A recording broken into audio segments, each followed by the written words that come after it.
Hey, what's up, everybody? This is Josiah. Welcome to another video. We are Awaken with Mark. Say what's up, family. What's up, fam? What's up? Hey. So, Netflix has a new apocalyptic mystery thriller film, Leave the World Behind. Do you understand it? Did you decode the whole thing? What are your next plans? We're going to talk about that.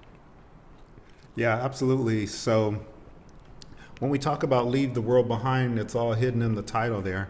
We're going to come at it from a point of view. And first of all, a little disclaimer about fair use. So take a look at that.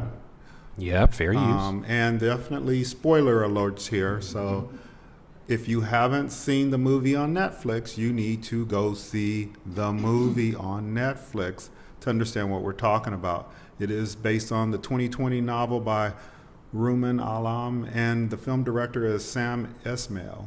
With Barack and Michelle Obama as producers. Barack apparently is a big fan of the book. Yeah, so it takes off with characters who are George or G.H. Scott, his daughter Ruth Scott, Amanda Sanford, her husband Clay Sanford, Archie Sanford, their teenage son, and their daughter Rosie Sanford. And then we have a guest appearance by Kevin Bacon, who is playing Danny. So we want to come at this, I guess, with two messages, two different ways.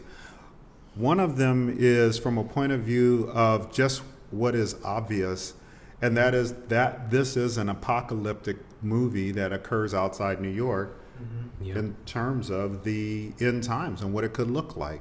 Yep. And collapse and things of that nature. You know, it's a disaster movie. There's entertainment factor, but this has also gripped the culture right now. It's deep in the zeitgeist.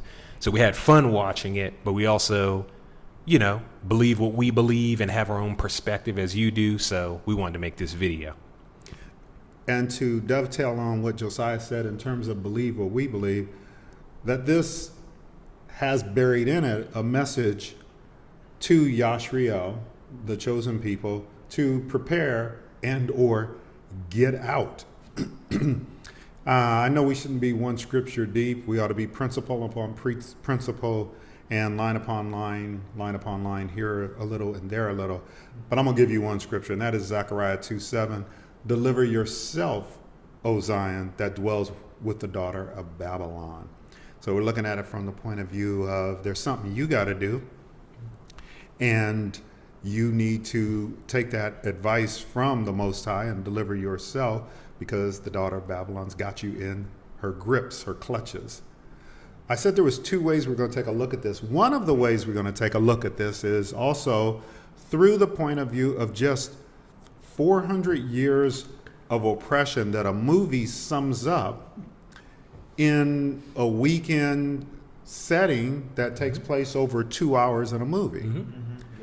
It is full of what could be interpreted, and we take liberty to interpret it because it's our YouTube channel, which could be interpreted as spiritual meanings, double entendres, meaning they're saying one thing, but it has an extra meaning. Just like if I said, hand me that ruler, you could hand me a device that's going to measure the table, or you could hand me a king. It's a double entendre. It's based on the fact that, or from our perspective, our belief that is if a person has got their spiritual antenna up, that they're hearing the Most High speak through all kinds of things. And it just depends on if you have your antenna up.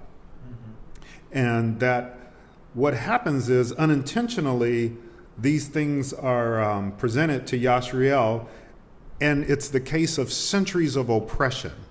And I think that it's played out, like I said earlier, over the course of a 2-hour movie, which is really just showing a weekend.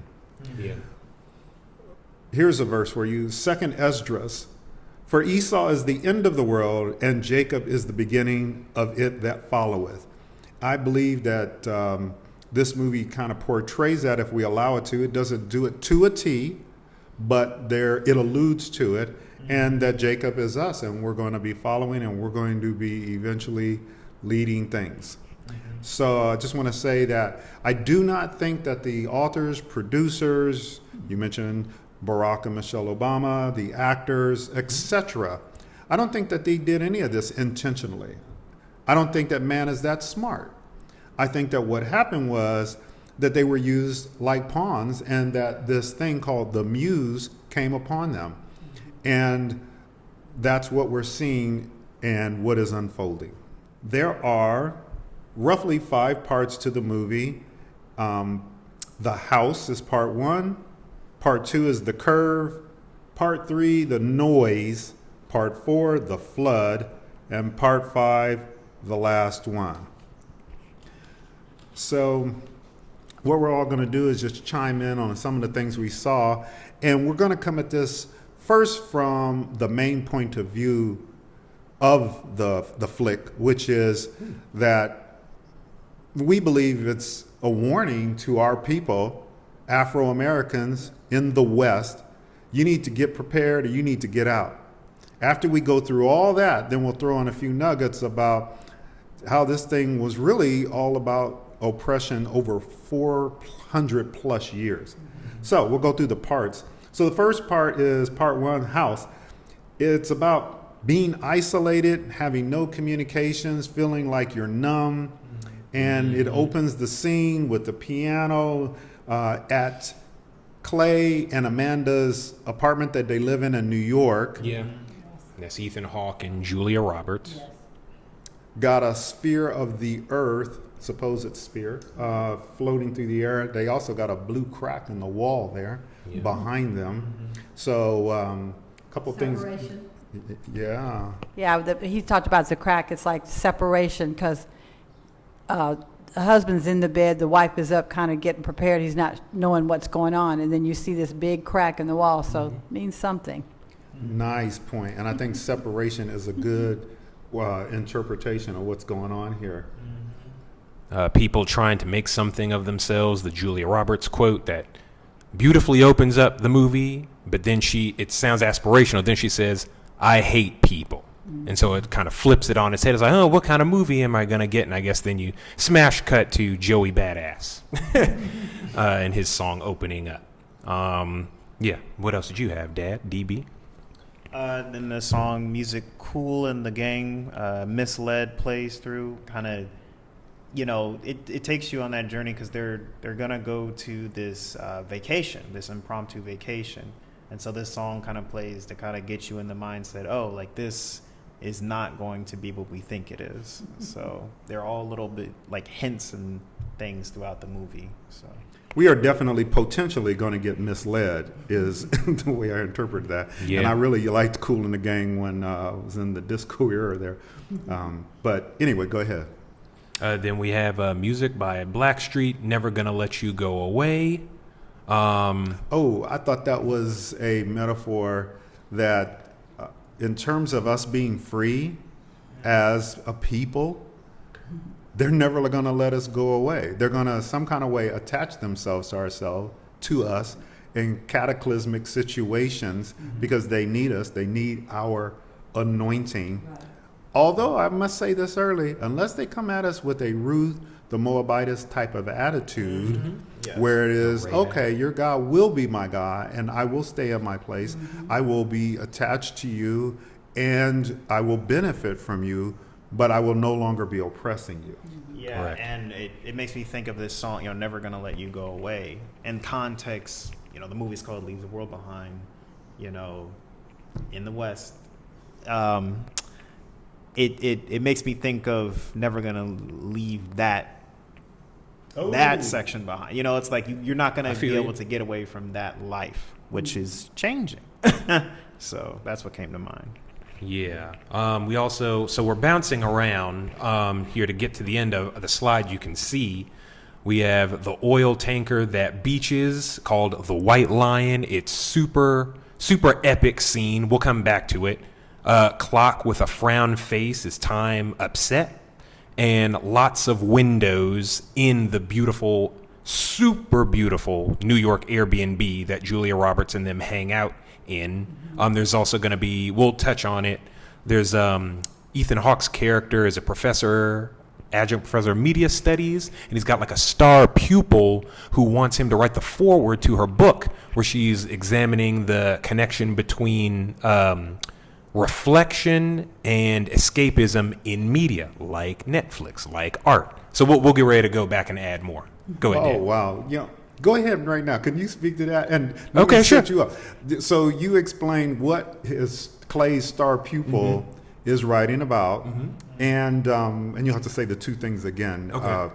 But I throw that back at you because that's what Josiah's degree is in at Towson University. Well, right. sort of. So No, and it was. you You're haven't right. worked in Hollywood, so please speak to that. Sure. So Clay's character, yes, is talking about his star pupil is going to write a book.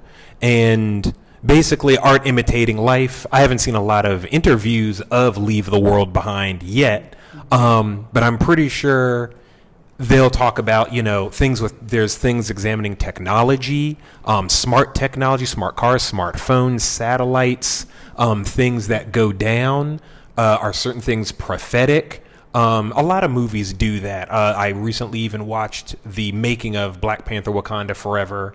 That's an obvious example. And even the actors said art was imitating life or life imitating art, and that they felt they needed to honor Chadwick's passing inside of the movie. So it was even more real. Now, maybe not as tragic as that example here in Leave the World Behind. It's the same thing with, our reactors melting down when the world was quiet during the Rona. Things like even maybe as far back as Y2K and things of that nature. And so that's what the character Ethan Hawke is really hyped. Like, oh, I was asked to write the foreword to the book, and my student is so smart. Like, wow, is media reflecting back at us, or are we escaping using media, using Netflix? Friends will come up later in this story. I think Daniel's got plenty to say about that. But I can speak to more of it, but that's sort of the launching on point. When you said the title again, it touched me. The media reflecting life and also escaping life. We've got to be careful as a people, as a nation, that we don't allow the media to just be an echo chamber and reflect what they want us to know, because you can lead people. A lot of times things, the Kingdom of Darkness releases things in movies. I used to wonder why. I'm getting better understanding now, because he's looking for agreement. The more people who agree, Cosign. because you need a body to operate in this earth. So the bodies have the minds, and the minds are us. And if we keep agreeing, or as you say, young people say today, co-signing, it could bring his desires to pass. Yeah. In other words, if the media says, you will now get itchy, your teeth will start itching if you were to sit in wooden chairs.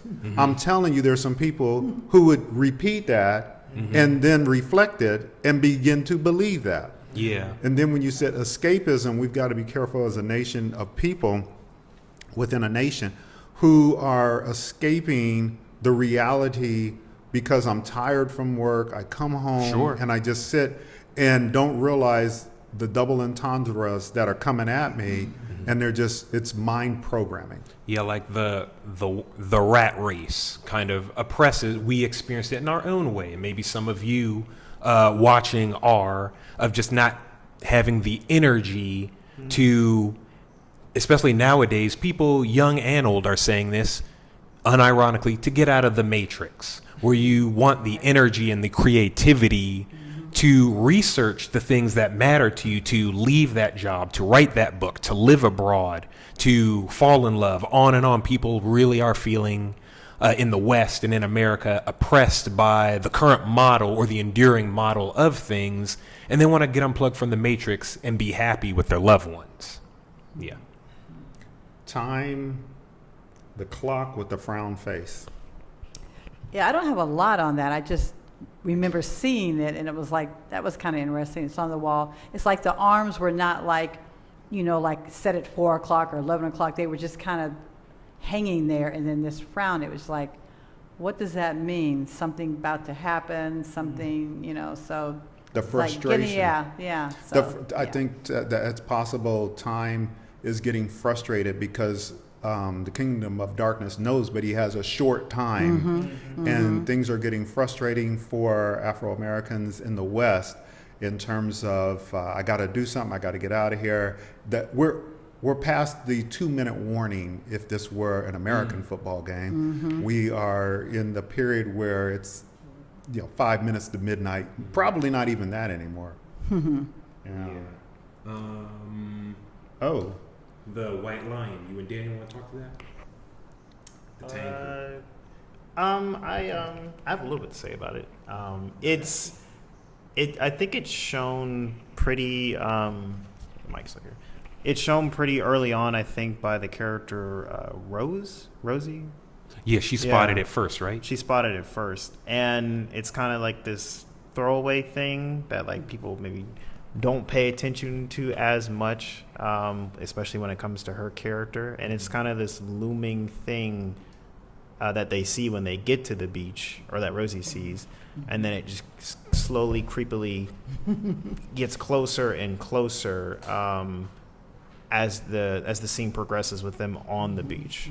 And so I guess what comes to mind to me is like you can see it, and it's speaking to you because it's like a head-on. It's coming head-on to them.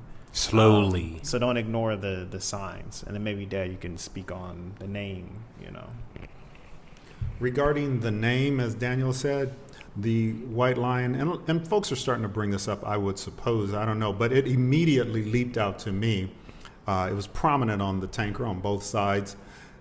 I had no doubt. I didn't even need to look it up because the White Lion is the ship that brought the first African Americans to the shores of the United States in 1619.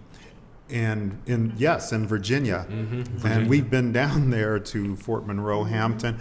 If you've heard of Hampton University and Hampton area there, across the highway is I-64 is Phoebus. And beyond Phoebus is Fort Monroe. These are all in a easy proximity. So that's what the name of the tanker is. So I looked at that personally, like here is this oil tanker, but if you look at it metaphorically, it's the crash of the people who are being brought to the United States. And I just want to say this, the key to any type of recovery for the United States is twofold. Number one, confess and admit your role in slavery and the enslavement of people. Do not do one of those, if anyone was hurt by our actions, we apologize. No. You have to name it and claim it, label it, what was done. Number two, you must then exercise extending reparations to those people. Why? Basic U.S. law. Kidnapping is a federal offense with no statute of limitations. Also, if anything is stolen from somebody, then you owe that plus interest. This is basic logic. So I'll leave it at that. I like that. And I wouldn't be surprised if Barack and Michelle probably threw that in. Again, we haven't read the book. I don't know if it was called The White Lion. I don't know if it was called something else. But this is the fun of movie magic, and I think they were sprinkling. Mom will have a point as we get further in. There are other Black historical gems that really there's kind of a syllabus basically being written in this movie. And I think, correct me if I'm wrong, guys. We can get through part one and get ready to move on to part two. But hold on a second, Josiah. I should have said the tanker begins the chaos. Yes. The oil tanker, the White Lion, begins the chaos, and that's what began the chaos for the United States. Everything was idyllic in the movie. Everything was probably idyllic back in the day, and then all chaos broke loose when this thing called slavery, antebellum colonialist slavery hit the shores. We have time for a few more points in part one. One that stood out to me was when Mahershala Ali and I forget the young actress playing his daughter. The character's name is Ruth. They come, so it's basically, they don't really fight, but it's like a little argument, one white family and black family kind of fighting over this beautiful house that belongs to Mahershala Ali. Sometimes we'll call him George or GH because that's his character's name. You can look on Wikipedia and Google to see the cast list and everything. But Mahershala is on the board of the Philharmonic. He and his daughter Ruth show up in the dead of night when there's a blackout after the White Lion crashed and the family was shook up. But they were okay because they went to Starbucks and then jumped back in the pool and they moved on. But they can't watch Major League Baseball right now because most of the technology is down. And so that's when Mahershala and his daughter show up. They look real nice because they just came from the Philharmonic, suit and tie, gowns and everything. Probably didn't hear them pull up in their smart car or whatever it was. And so there's a back and forth between the family. Julia Roberts is shook. She didn't really believe that it's Mahershala's family. I don't think this well-to-do black family lives here. She doesn't say that, but that's the energy. Ruth, no, she does say, "This is your house." She says that. well, there you go. This is your house. Yeah. So Ruth clocks it. Snarky. It's a snark war between Julia Roberts and Ruth. The character's name is, I think it's Mayala Harold. I hope I said that right. She plays Ruth, Mahershala's daughter. And so one thing that jumped out to me was basically Mahershala cracks open a secret compartment under the wine cabinet that was not for guests. So he's got the keys. So it's like, he must live here. What's he got the keys for? Unless he's the doorman or whatever Julia Roberts said. And he produces $1,000 cold hard cash, fresh bills to reimburse the family for 50%. And basically, they are allowed to stay in the posh basement, but basement it is. Yes, and that cool 1,000 was to ease the character Amanda, who was very defensive in this black excellence family that decided to come home from their eveningly night out At the opera. At the opera. Yeah. So, Rhetorical question. I noticed you said the word ease was drawn out. Are you saying that we as Afro-Americans have been paying for the comfort of white Americans? Just curious. Maybe it's rhetorical. So. I would say yes. I mean, a man such as Mahershala Ali, I mean, his voice is very soothing. I think that would be enough, but it wasn't, to calm. So. Exactly. Because he was very reassuring and whatnot. Yeah. So they have to stay in the basement. Throughout the movie, they do cool transitions of, like X-ray, so to speak, through the basement, the middle level dining room, and the upstairs. And to me, I thought it was obvious that the Obamas and Sam Esmail were saying, look at all this white wealth built on top of black folk. And then it's also weird that, the comfort, like you were saying, Dad, of like paying the money or being reassuring, by settling on top of us, would Malcolm say, Plymouth Rock landed on us. They're built up on top and they're nice and comfortable and safe. And then also, unless you guys have more for part one, Ruth and GH are talking in the basement, the well-to-do family. Ruth is mad because it's our house. She keeps reminding Julia Roberts it's our house. Like, we really don't need your permission for anything. Mahershala's got to keep, or GH has to keep calming her down. But Ruth asks something like, we're going to be okay, right? And Mahershala, maybe I'll just keep calling them by their actor names, he cryptically says they're basically going to be okay. And that hints that he's actually got a source. That's right. Ruth also says something about a source. So they kind of showed up intentionally. New York was in a blackout, and Mahershala kind of already knew something was going on, but maybe forgot that this family was here. So now we've got to deal with them. Anyone else have anything for part one, or do you want to move on? No, I don't. All right. I don't think so. On to part two, The Curve. Dad? All right, so during the curve, we're starting to see deer a second time running all over the place. Yep. And there's wonderings about why is this occurring. One thing about that is deer travel a path, and they go through generations of staying on the same path. And it's like they have a compass in them, just like birds do a migratory path. Salmon. Yes, salmon also.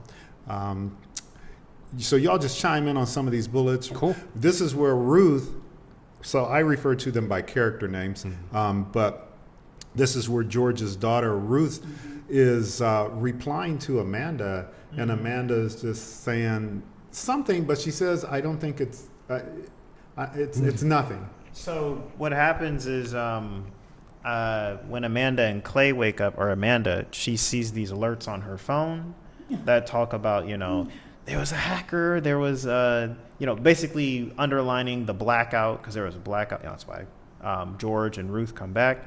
And so she sees these things, and then they're gone when Clay wakes up. But they're speaking about it in context when Ruth says, I don't think it's nothing. In context, they're all down in the kitchen or in the dining room. They're right next to it. And they're trying to kind of shoo it away, not focus on it. I think even Amanda shoos the kids away to say, let the adults talk about this, whether it's in this scene or later. It happens often. And Ruth is like, I don't think it's, there's definitely something going on here. Yeah. We hope that if you're in the United States, that you don't look at some of the things that are going on as they are nothing, because the accumulation of events from the situation with banks, the World Bank, the One World Government, which is conferences that they hold, no big deal, right? that don't think this is nothing.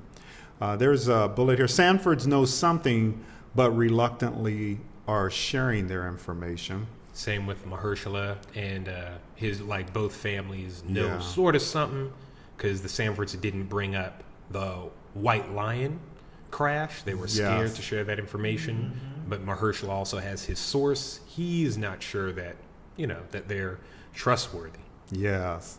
Then there is the business of the comment that George makes talking about a computer hack situation for Amanda, where he says, it's similar to the or it could be similar to the Love You bug, which had been done by, I guess, some teenagers from the Philippines, they said. Some type of email, I guess a harmless, well, no, it wasn't harmless. It was a virus or something that disrupted your contacts, and apparently it reached businesses at that time and caused, I guess they said, millions in damages. Oh, yeah. So it kind of snowballed, but they were like, a couple teens in the Philippines, what? So it grew. Well, and, it didn't explain. What's going on here is that this part, too, is called the curve, where confusion is beginning to set in, because if you notice, we're relaying on these bullets and things we recall, which are conflicting and causing concern, because both parties have a little bit of information, and then when you put them together, you still don't have a concrete, conclusive statement. Because at this point, again, New York and maybe other cities in America are experiencing a blackout. Phones aren't working, TVs aren't working, internet is down. Little tidbits. Go ahead. Yeah, I was going to bring up, there was a part every now and then the daughter Ruth mentions her mother. You're like, is mom okay? Is mom okay? Because you don't know what's going on. And there's a section where Amanda's character is not trusting when they first came and asking all these questions like, well, where's your wife? And, and apparently his wife, whose name is Maya, is in Morocco, which might mean something, because that has something to do with history in reference to the things that happened with us during the 400 era slave trade. And so that's kind of a thing that, like I say, every now and then you don't see the wife, but she's brought up and wondering what's going on there in the midst of all these things that are happening. So that was just one thing that I thought about. Yeah, the wife is brought up in the many questions that Amanda presses to George. She also asks him for his ID, which he doesn't have on him because of the opera that they went to, about a different jacket pocket or whatever. But yeah, she's supposed to be flying home in the plane. But then you have all these blackouts and things like that.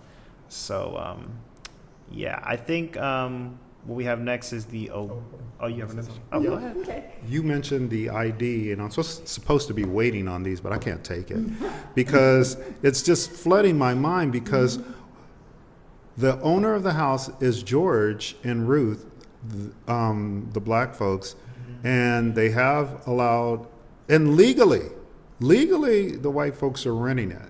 Yes. That's kind of spiritually symbolic there. They have legal right to do what they're doing, but are they going too far?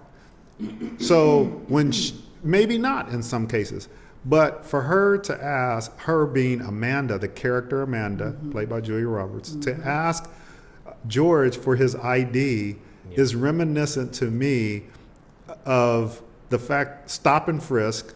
Right. Or at one point in time, I'm not sure if folks are familiar with this, but it was the responsibility, whether they wanted to or not, all white people had to be accountable for the black people anywhere they were.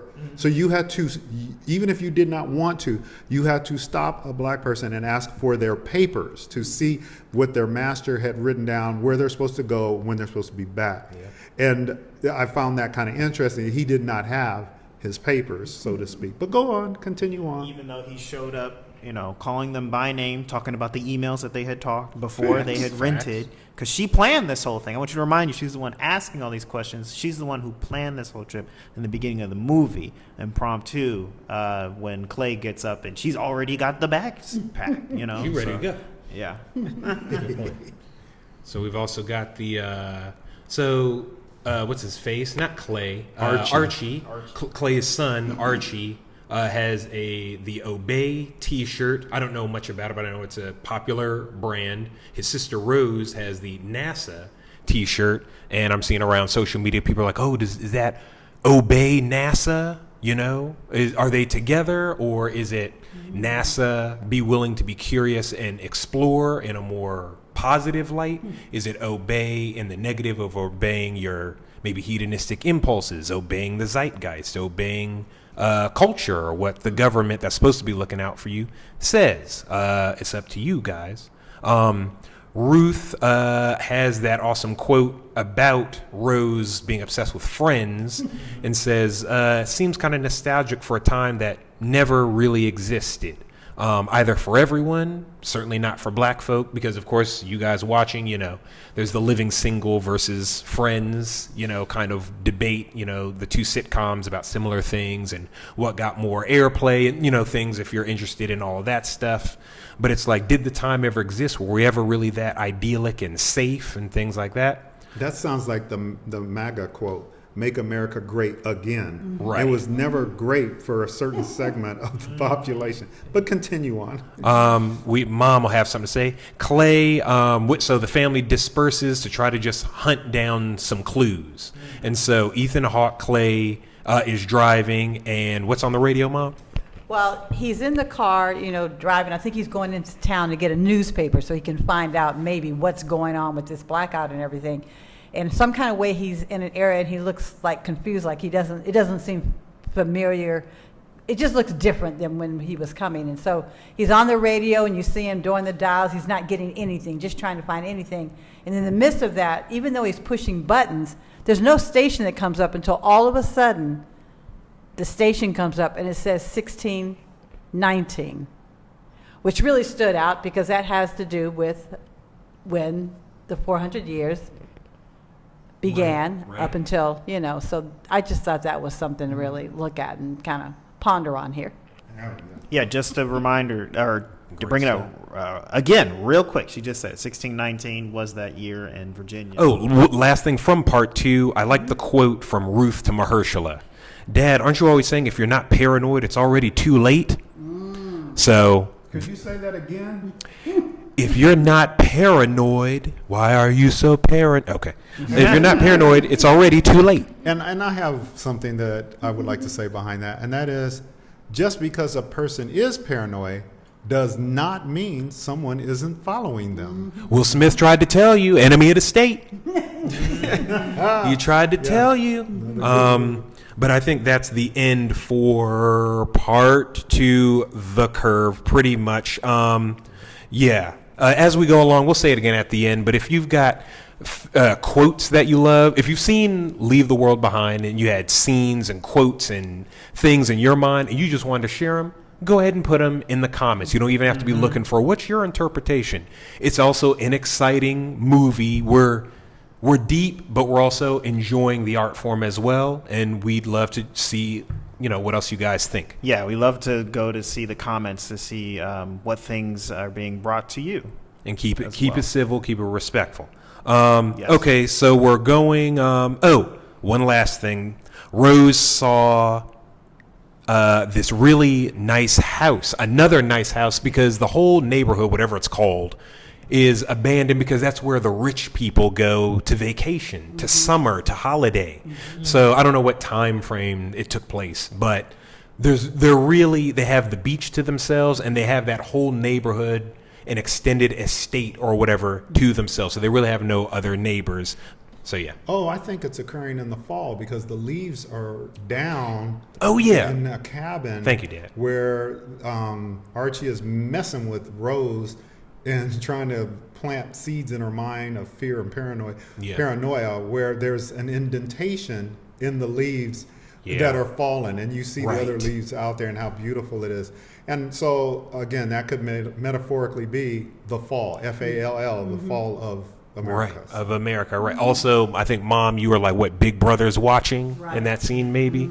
Yeah, that's an interesting scene because you can see Dad talks about the imprint of the leaves in the cabin that they're in, and it is the thing in the movie that is actually never wrapped up. It's just something that's there. Yep. And then it just goes on. So it is that looming feeling because they never find out. Lots of freaky stuff.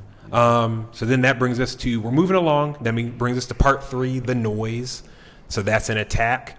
We've got a plane crash. We've got red flyers, Teslas running amok, animal migrations, out of whack flamingo, the deer. All right, what you got, Dad? So what you got, family? Next in the scenario that George had given to Clay, and we haven't gotten to that point yet, but George actually sums all these up, and it's actually a militaristic approach or strategy to render an enemy helpless without ever setting foot on the enemy's turf is what it amounts to. And so part of it was the confusion, then the curve you throw, and then the actual attack, which doesn't have to be bullets at you fired from a gun I hold. It could simply be a mental attack that I wage on you. And so this is part of a cyber attack. So we have planes crashing out of the sky. That was on the news. We forgot to say that. Because the hackers, they hack not only like all the stations and everything, but they hack the satellites. So they can't, the plane, that's how the plane crashes. There's no radio towers, no nothing. This communication is down, gone. And in fact, as Daniel's talking about communication, so that's the first place you want to hit someone. I guess from a spiritual point of view, the communication is the prayer of the saints. Yep. The prayers. Sure. And so you can disrupt the prayers by having me get tired watching inundated with a lot of TV or media and stuff like that. 24-hour news cycle. You can be oppressed by that. It can sow fear, doubt, disbelief, and so your communication with the Most High, better yet, also with your loved ones or people that trust you, that you can go silent, you can go radio silent, so to speak. And it can really disrupt your peace because if your prayers aren't getting through, you're not hearing, and faith comes by hearing. Right. And so I guess planes falling out of the sky, you think of that protection in the sky. That again is your air covering, which you want to come in with that first. If you were attacking someone, it's being up in the sky. Yeah. The red flyers, I think that was a drone. Yep. That was coming. That was an eerie scene. I guess they found out it meant death to the country. The son Archie figured that out from video games of all of that. So he showed some insight there because the family, they're adults.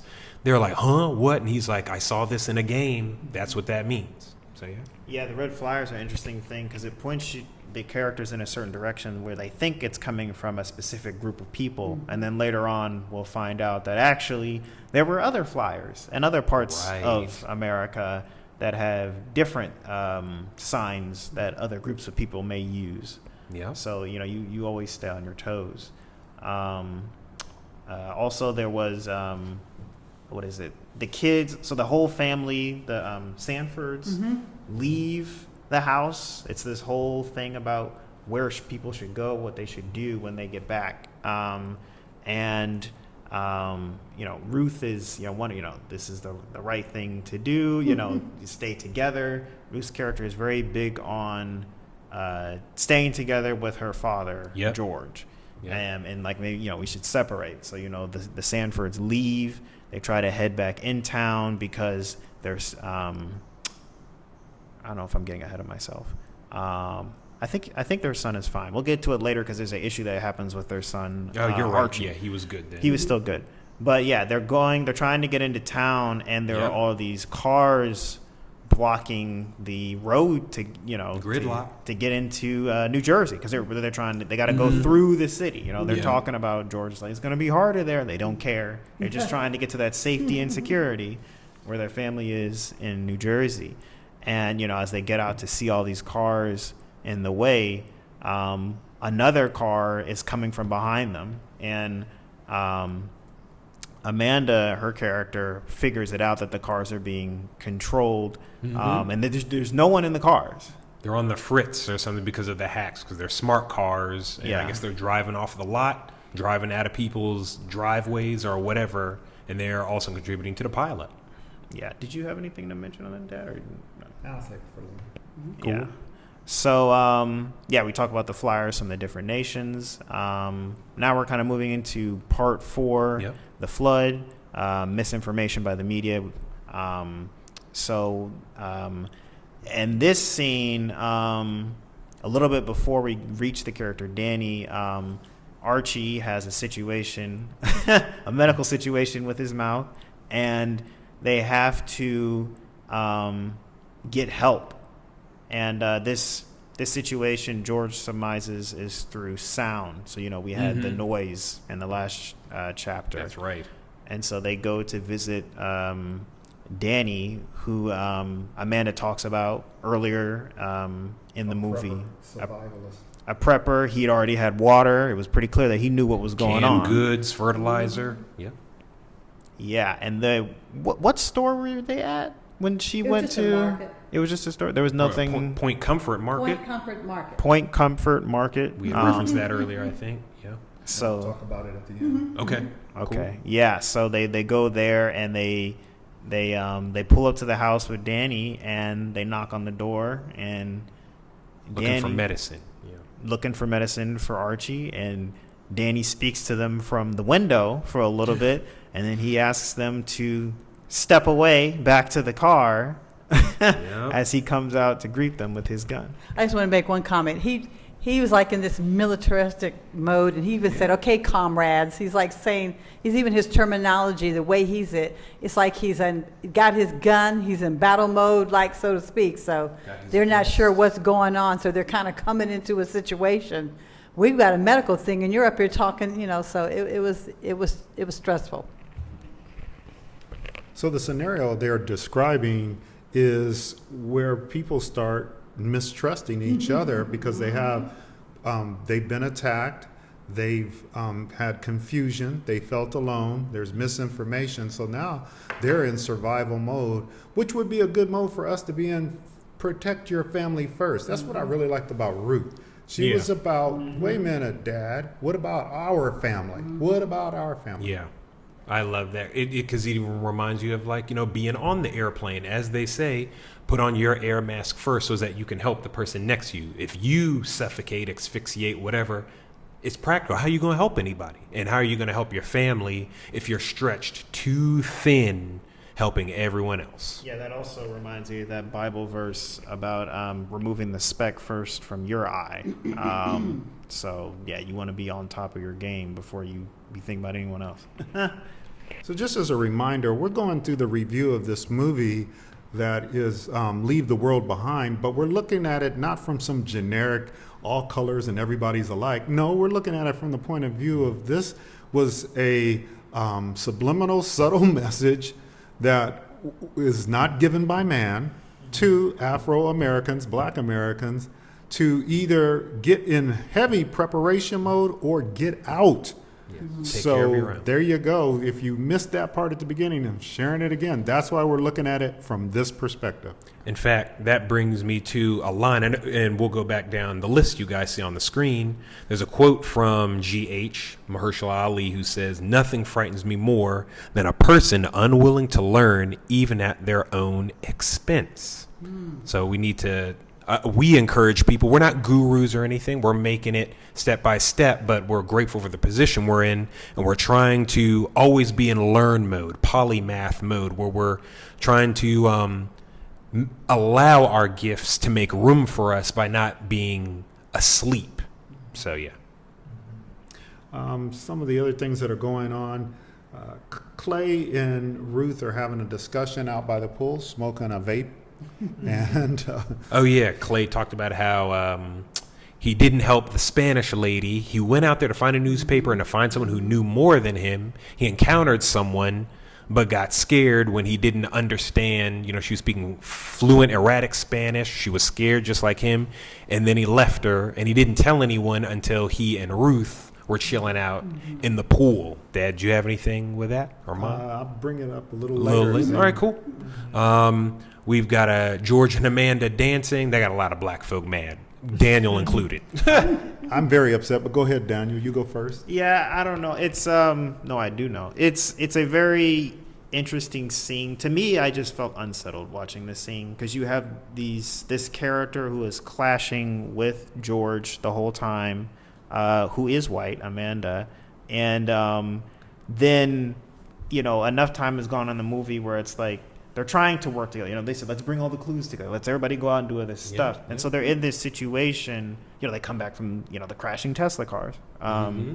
And at some point, the characters have to make up. But I guess it's just the way it is done feels very unsettling and forced in these dancing, like romanticized kind of thing with this white woman and black man that just feels very forced. It's just unsettling. I think when you were talking, what I remember is that she said, "We're drunk, aren't they?" when they thought about connecting with each other while they were slow dancing. And to be intoxicated, to be out of one's mind, I mean, Proverbs talks about being careful of strong drink because you must be able to rule at all times. And that's what our role is, to rule. And so the only way that was going to work was if they were out of their minds. I'll just say it like that. And there's a song that plays. I don't remember the song. Do you remember the name of the song that plays? I do. It's called Too Close by a group called Next. And they were too close. They started talking about, well, I'm married, you're married, da-da-da-da, like, okay, so it was a very kind of uncomfortable scene, which to me didn't need to happen, but it did. And then once they realized and they separated from dancing, he made some comment like, what's going on? He goes that there's never going to be a normal, we're not going to go back to normal. So, all the things that are going on, it's a new thing. And I guess she had a look in her eye like, Yeah. might have something there. So to me, it's an underlying message. Dad talks about the strong drink because Amanda has been drinking a lot at this point in the movie, and now George has started drinking. So stay focused, my peoples. Stay focused. And then there's I think you said there's no going back to normal. That Mahershala GH says. Especially since he had been talking about his evil cabal friends. Because remember, he had a source. He's connected. He just hasn't always said to what extent. He lets slip things like maybe military contacts and things of that nature. And he seems to be a character who's kind of got his foot in the door and out at the same time. He wants to be, we all feel like this sometimes, he wants to be, I guess, quote unquote, normal, fit in, comfortable. But I don't know, he did too good of a job of whatever it is that he does, and he's being made privy to certain things ahead of other people, and he wrestles with it. So there's no going back to normal. His daughter Ruth repeats, "I don't trust these people," and Mom would agree because again they're waiting for their mother, her mother, She just wants her family together. I even wondered, I don't know if it matters, I wondered if her mom was also white, but perhaps maybe she's one of the few that get it, maybe, or maybe not. And she just wants her chocolate family who earned all of this, who that's their property. They trust each other. She wants her people to be good.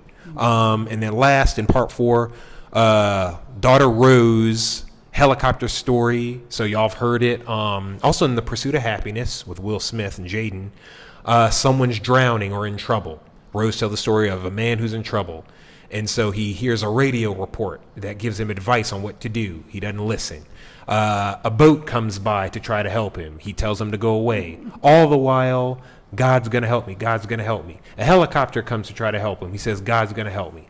Guy dies, goes to heaven, says, God, why didn't you help me? And God says, I sent you a radio alert, a boat, and a helicopter. What more do you want? And Rose ends that whole chapter with, I'm tired of waiting. Because her mom doesn't get it. Why is she telling this? You know, my 13-year-old daughter's getting really spooky right now. And we'll get into what we think that meant with Rose in this final part 5, the last one. Utter chaos, no need for grounded troops. Dad's going to jump into that with the stage 5. And then Civil War. Take it away, Dad. So by now, it's just all hell is breaking loose. And in terms of no need for ground troops, I explained that earlier. But what the deal is, the enemy to you, they turn on themselves. And that starts the Civil War. Yeah. And if you think about it, that's kind of occurring in America and has been since before Sandy Hook. It's like there's a turning on itself. Yeah.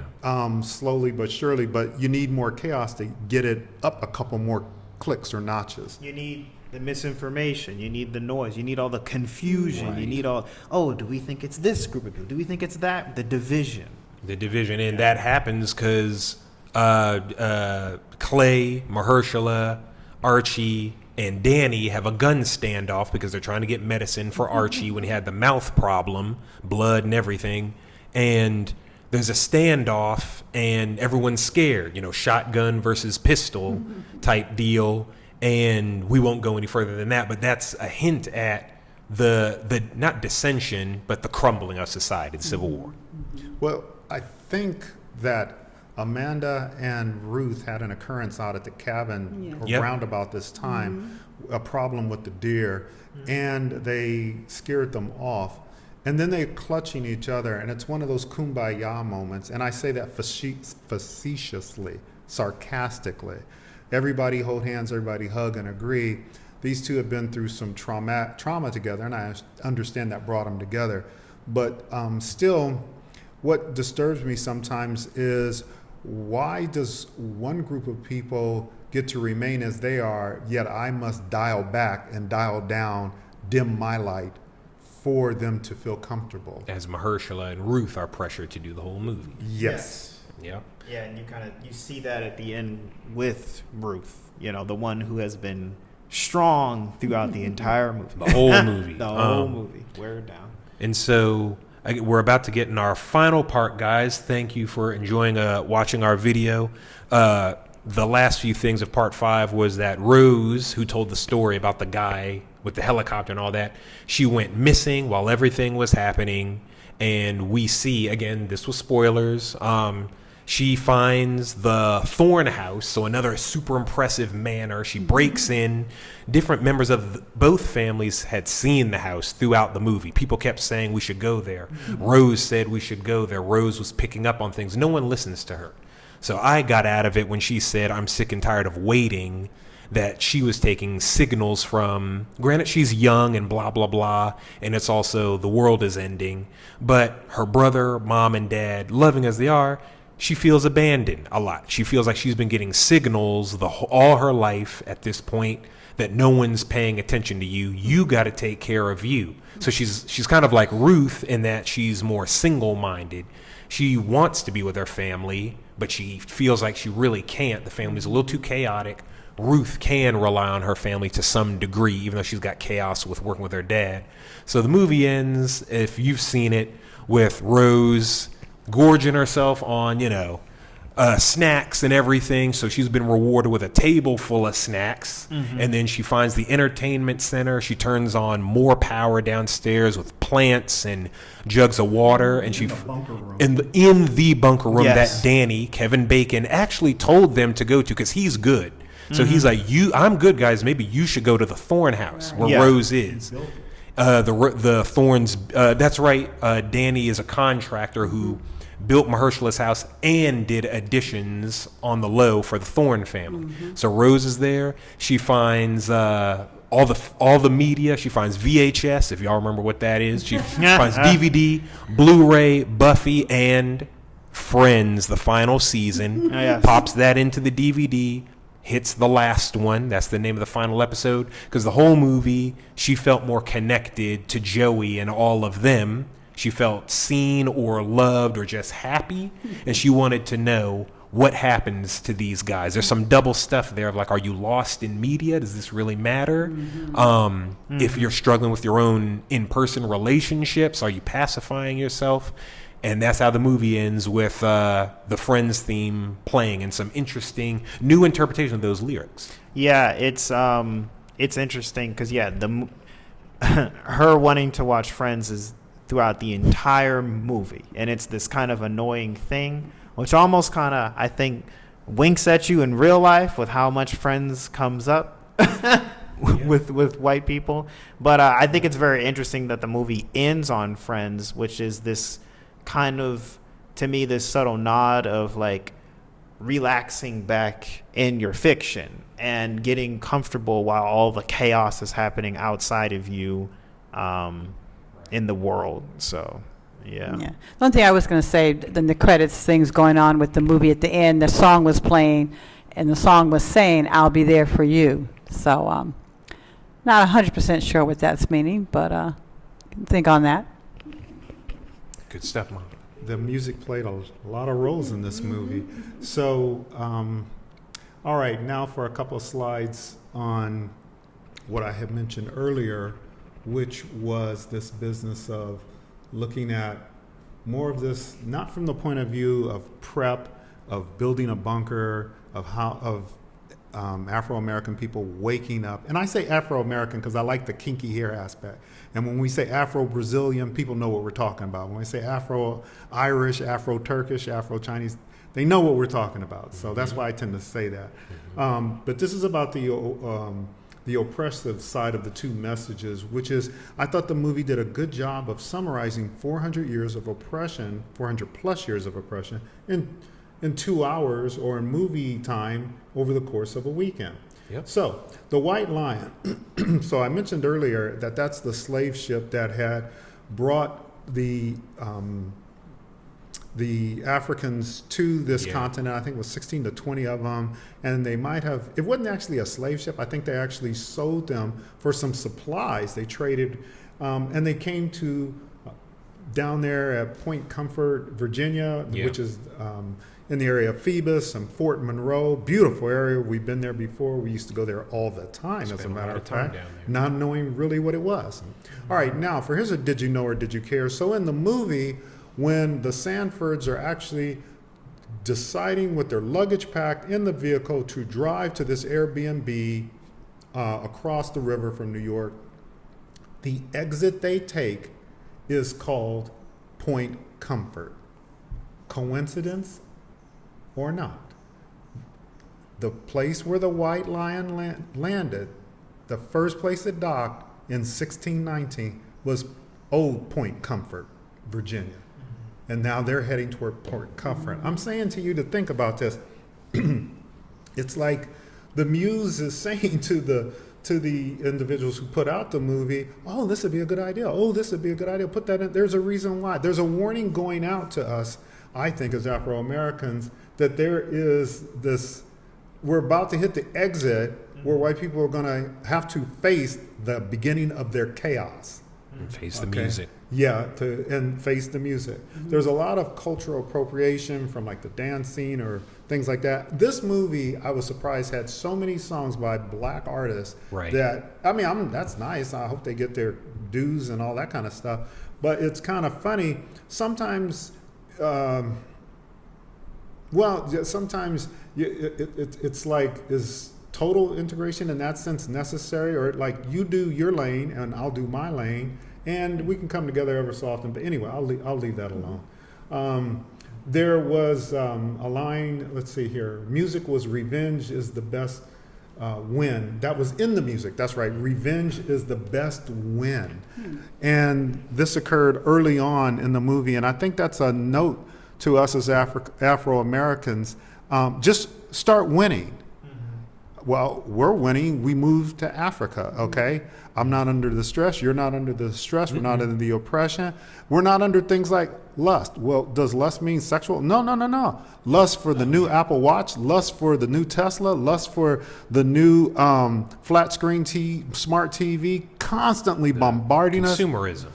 That's it. Because, yes, consumerism, because that's what really cause you to work for money. And when you're doing that, money's your master. Right. So anyway, let's see here. Oh, there was a statement made by a white comedian I really enjoy and really respect from the 70s. I remember being in high school. His name is George Carlin. And roughly he was saying that regarding airport security, there's no way to totally secure any facility. That the purpose of it is to go through all the alarms and bells and whistles was really to make white American women feel safe. And I kind of think that the movie here, if you kind of look back at it a certain kind of way, it was to make Amanda feel good, if you really think her about it. comfort level. Yes, her all the comfort time. level. Answer her questions, get the answers for her. Not demonizing her, but that's a big, she's the protagonist of the movie. Yes. So yeah. Yes. Yeah, she is. Yeah. So, where is this movie and what's it about? It's about a white family that rents a black family's house that's well-to-do, Airbnb, right? Yeah. Go This ahead. house is gorgeous, by the way. I don't know if we talked in depth about it. It is a very large, beautiful house. Yes. It is a fabulous. lot of natural light, a lot of alcohol, the latest TV, posh, what's it called? Basement. There's a study. Oh, we forgot to say that. There's a study Ruth goes into. I need to look at that because it's chock full of black culture, black and white photos, sepia photos, maps. I think stuff probably about her ancestors, their family. The scene only lasts like 5 seconds, but it's just In the back. in the booth and To look at and like. and she goes back there to smoke a joint or something and just relax. And I'm like, maybe she's relaxing with her people. Yeah. Because anyway. Go ahead, Dan. So maybe it's time for us. So I'm looking at that as a metaphor, right? What they've just described in terms of this house, and that the black history was in a study in the booth in the back in the corner in the dark. Maybe it's time for us to come out of the study, out into the whole area of the house, where if somebody comes for an Airbnb, they can see really who we are. Not that they had to see our actual faces, because Amanda does point out, well, where are the pictures of the family? And she points that out early on in the movie. Maybe that would have been good to have there, but I think metaphorically, it's a statement about it's time for us to stop hiding black history. Yeah, I think the one thing I wanted to say when I was describing the house is that also the house is a house away from house. George and this is not their home they live in all the time. It's a vacation home that they had built. They live in the city. So that's one of the other reasons you didn't see pictures. But it has a lot of levels to this house. And it's like a mansion. It just goes on and on and on. You could walk for a while just getting to various rooms. But it has various levels, a lot of windows. But it's just so picturesque and way out there. And it's just not this teeny little house. But it's really fabulous. And like you said, you see a lot of history when you see those rooms, but the way it was set up, it just goes on and on. But so just to see it. So now in terms of this house that she was just describing, and go to Genesis 9:27. In context, this is after I guess Noah is going to speak to his sons, Ham, Shem, and Japheth, and And there's been a problem. He was drunk and they covered him up. And so he's saying, prophesying what's going to happen. It's not good.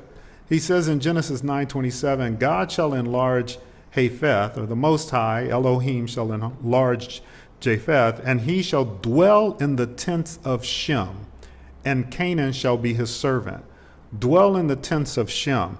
So we are saying that George and Ruth are Shemites. And we're saying that Amanda and Clay and Archie and Rose are actually dwelling in their tent, literally, their Airbnb. It is a metaphor. It is symbolic. Don't let that fly over your head. And that's what's been going on in life. So let's keep going here. Wrap this thing up. NASA t-shirt. Now, there's a lot of argument on the internet about this. Yeah. Actually, if you didn't know, I used to work for NASA for some time there, as a matter of fact. Some people think it in the Hebrew means to marry, to carry. Some say, it's nasha or something like that, which actually means to lie, deceive, trick, things like that. I don't know. I'm just telling you it's something to think about, because that's what Rose is wearing the whole time. Let me rephrase that, a major part of the movie. Yeah. You already brought out Archie's wearing this shirt that says obey. Yeah. And so it's like, what? Obey the lie? Obey what? That we should carry you and continue to carry you another 400 years? Yeah, I think it's interesting that Clay and Amanda's children wear these two shirts. I love to repeat Ruth's statement, which has already been covered by the family. Friends, the TV show, is nostalgic for a time that never existed. Think about that. It's like a false memory, and yet that's where Rose is most comfortable. And I'm wondering if that's like MAGA, MAGA, what is it? Make America Great Again. You created such a false sense of security. You think it's real, and it makes you feel happy, and it's familiar to you. It's your friend now. White Teslas, those were the automobiles the family mentioned that were banging into each other when the Sanfords were trying to drive into the city, because they said, we've had enough of this, we're getting up out of here. But they couldn't make it. The reason why is because there were these white Teslas that were crashing into each other. These Teslas did not have any drivers. Yeah, self-driving. That is critical. So anyway, we are saying that again is symbolic, a metaphor of white folks who are on autopilot, and they're going to begin crashing into one another.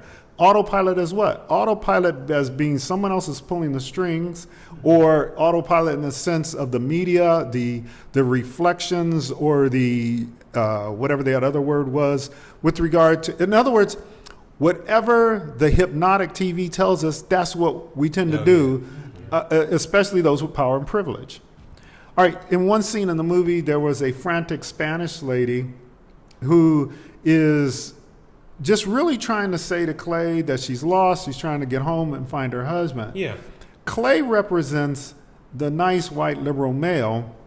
He was such a nice guy in the movie. He really was. Yeah, he really was. Even to his name, malleable. I thought, his name's Clay. He kind of shaped to every situation. He was like, Mahershala, I'll take a drink. Mahershala's done unlock the secret booze that were off limits to the white people. The high end. The high end. Like, they got super extreme close-ups as the brown liquor flows over the orange.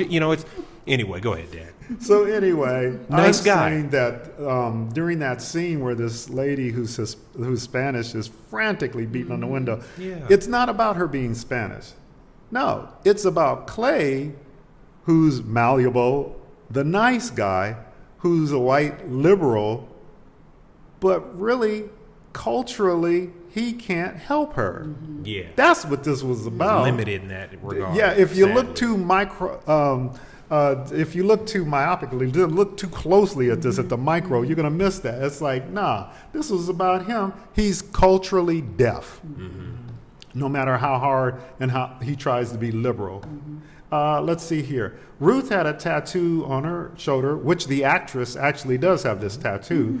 96. It's about listening to your intuition. I would say we as black folks need to, anytime that word intuition, a lot of times I'm thinking the Ruach Kodesh, the Holy Spirit, the Holy Ghost, moving you and directing you. And I kind of lean her direction, which is, Daddy, you be home in an hour. They set Right. their watches. Daddy, what about the family? Daddy, Mommy wouldn't like this. Yeah. So anyway, Ruth wants George or GH to focus on his family versus protecting others. Okay, so I talked about that. Oh, how about Archie? So Archie's going through stuff where literally during one phase of it, his teeth are falling out. Yeah.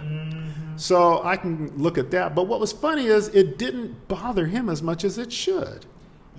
Yeah, when I look at the character Archie, he's a teenager. He's selfish to his own desires, but he's numb. Nothing really bothers him. I think the only input he really gives in the movie that's valuable is about the red flyers Right. and how it means death to America. The only input being chaos, or destruction. And he really is this numb character who goes about doing anything, whether or not he's looking at other girls, even though he's got a supposed girlfriend, or looking at even Ruth as she's there, his neighbor, all these distractions, and he's just on autopilot. Yeah. And I think what happens then is teeth are symbolic. When babies, and we had a close friend over last night with her new baby, babies do not have teeth, so they cannot eat meat. And we are to mature from the sincere milk of the word to meat. And I think that what has happened is Japheth has not matured in some cases, in many cases, to be able to dine upon the meat of the word. That is going beyond the baptisms with an S, and going beyond repentance from works that lead to death. That moving on from those things, really, the true mark of the sons of God is they are led by the Spirit of God. That's Right. the true mark. You're led by this. And so when you lose your teeth, it means you're unable to eat meat. And I think Archie losing his teeth as a teenager, and I'll get to that in a minute, although Daniel's already covered part of it, is that he represents that part of the family, they're not mature enough to handle heavy things. But we've got to take our role and be better than that. Right. All right, so final slide here. So for Kim, in our opinion, the Sanfords might be representing the 4 phases of whiteness. So let's start with Rose, the little girl. Rose is a preteen. She's living in a fictional world and sometimes making herself the star of that world, or wanting to insert herself, if not as the star, wanting to live in that fictional world. There's a fictional world where people are asking the question, has race relations improved? Well, I think it's improved. Don't you think it's improved? No, it hasn't. You're living in a fictional world, right? Fantasy world. Thank you, a fantasy. Yeah, we don't even need Earth, Wind, and Fire to sing that. So then we have Archie, right? Archie's a teenager, all right? So in terms of 4 phases of whiteness, all right, teenager, living, as Daniel said, for his selfish desires, okay? And a lot of times his was similar to what we saw during enslavement, where, yeah, we had to curse on it. Yes, we were going to be enslaved until we return to the Most High. But at the same time, do not be snatching our women. Do not be doing these things where you're just, enjoying yourself at the expense of others. Right. Straight up. Clay, that was deep what Josiah said. Yeah, it really was. His name, malleable. That's what Clay is, moldable. He's an adult white male. He's not leading, though. His wife is telling him, as mine was pointing out to me. She was shouting. My wife was shouting it to me. He's not leading. She jumps out the car to go look at the Teslas to see what's going on. He's a liberal white male who really, in the 4 phases of whiteness, is just representing one facet of their neighborhood. And lastly, Amanda. So remember what George Carlin said. It's really all about making her happy, making her feel safe and secure as an adult white female who actually has been usurping authority all over the place and full of microaggressions. So We've been at this for a little while, but that's pretty much the bottom line. You are welcome to insert your comments, but you gotta make sure that they are courteous, and or you can exercise your right to change the channel. A lot of people don't realize, but in the olden days, we could turn the channel on a TV, and so this is a channel, and you're perfectly welcome to change the channel if you would like. But this was about our view and review from a point of our perspective, and the title says it all. Afro-Americans, Black Americans, leave the world behind. The love of the world, it's not of y'all. Right. And so if you want some help with that, we welcome you to like, share, subscribe to our channel, Awaken with Mark. Again, we are not gurus, but we do have our own story and expertise. We've lived in Africa, as of this video you're watching, for 2 years. Feels like a lot longer, but we've grown, we've been stretched, we've been becoming immersed in new/old cultures. We believe that we're originally from here. It's a dream come true, and we're learning all the time. We have free starter guide for those who are interested in assessing, are you ready to live abroad? Better yet, are you ready to relocate to the continent of Africa somewhere? We have playlists dedicated to different mindset assessments about living abroad, because you can't just launch out and leave like Julia Roberts' character kind of just planned to go and it was comfortable and they left. You can't really do that with Africa, and you can't really do that just living abroad. You do have to prepare, kind of like the Kevin Bacon character. You got to prepare. And so we have our own story where, again, we have a free starter guide. Go to www.awakenwithmark.com, where you can get access to that as well as our other resources. With that, again, like, share, and subscribe, and we will see you guys on the next video. Thanks for watching.